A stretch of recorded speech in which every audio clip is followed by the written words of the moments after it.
Hello po. For today's video po pala, magta-try tayo ng isang product. Ita-try natin siya ng 1 week.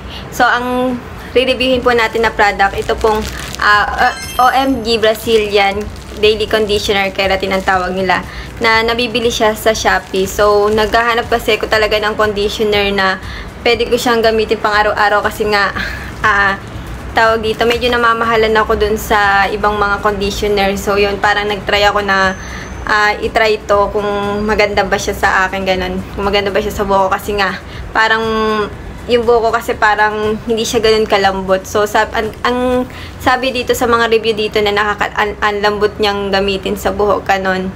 Kasi nung nakaraan po pala nag-riban ako ng buhok ko. So, ayan, bali na banlawan ko na to. Parang almost 1 week na nga tong na-riban tong buhok ko. So, nagbibigay din ako ng review tungkol doon. So, yun kasi riban, so ma-straight tong buhok mo, pero hindi siya nakakapagbigay ng lambot dun sa buhok. So, ayan, pero straight naman siya, pero hindi siya ganun kalambot. Ayan, medyo matigas siya. Ayan, so itatry natin to kung maganda ba siya sa buhok. Para maging talagang totally maganda yung kinalabasan ng riban, so kailangan natin gamitan siya ng conditioner. So simula nung nag-riban ako, hindi ako gumagamit ng ibang conditioner kasi nga naghahanap talaga ako ng pwede kong pang daily talaga na gamitin. So yun, kasi ito naman kasi po, ang presyo na to nasa 30 pesos na siya, na may 6 sachet na siya. So yung 30 pesos na 6 sachet, iba't ibang klase siya. Halimbawa, ito pong OMG Brazilian Blow Dry Daily Conditioner, Absolute Soft and Strong. Yun. Yun pala, ito po pala horse oil. Ito horse oil. Tapos, ayan, may 6 sachet na siya, tapos 30 pesos lang siya. And then, next, itong biotin nila, nakalagay dito, same lang din, nakakalambot ang buhok, nakaka-straighten daw siya, 1 minute solution. So, 1 minute natin siyang patatagalan sa buhok natin. 1 to 3 minutes natin siyang ibababad sa buhok natin. And then, habang na-massage natin siya. Ang next natin, itong Keratin Plus Marula Oil. Ito. And then, ganun din, nakakalambot din siya ng buhok. Ay, iba-iba pala yung ano niya, smooth and straight. Ito, silky and shine. Tapos, ito, soft and strong. May kanya-kanya pala siyang mga kategory kung ano yung gusto natin. May silky, may soft, nakakalambot ng buhok, may nakaka-smooth, ganyan. So, yun. Bali, binili ko siya yung tatlong klase niya. So, yun. Itatry natin siya lahat. So, pero ang gusto ko munang parang sunod-sunod rin ng, para makita natin siya kung maganda talaga siya, ang gusto ko munang gamitin itong nakakalambot, soft and strong. Ito munang horse oil ang gagamitin natin ngayon for 1 week. So, bali, hindi pala siya 1 week kasi 6 lang siya. So, 6 days natin siyang gagamitin. So, yun po. Bali, babalikan ko na lang po kayo after na makapag-video ako dito. Titingnan natin kung maganda ba talaga siya sa buhok niya. Sige po, babalikan ko na lang po kayo. Thank you po.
sa paggamit ko ng Brazilian na to, minsan alternate lang yun sa shampoo. So, ang everyday ko talagang ginagamit itong conditioner. So, yan, para hindi masyado mag-dry yung buhok ko rin. Kasi hindi din daw pwedeng gumamit ng shampoo araw-araw. So, yun. And then, kapag ka po pala nag-shampoo ako, dito lang siya sa scalp. Yun lang yung nabasa ko. Yan. Dito lang siya. Dito. And then, hindi ko na siya na-shampoo dito. Basta may paliwanag po dun eh. Para daw hindi, ito kasi mas tawag dito, mas merong mga oil na dito sa part na to. Ito yung mas na oil. Dito kasi parang mas magdadry siya kapag sinampoo daw natin siya dito. Sana tayo sinabi ko. Yun lang parang medyo nabasa ko tungkol dito sa pag-shampoo ng buhok. And then kapag conditioner naman daw po, dito lang siya sa middle. Dito. Yan, para mas mapabilis na mapahaba yung buhok. Yan. And then hindi wag daw dito sa pinakatuktok niya. Kasi meron na dito daw na talagang oil, na natural oil ng buhok natin, kaya dapat dito lang siya nilalagay yung conditioner. Yan. So yun, bali maganda yung review ko tungkol dito sa OMG Brazilian Daily Conditioner na to. And then meron pa naman akong natira na ganito, yung isa hindi ko pa nagagamit.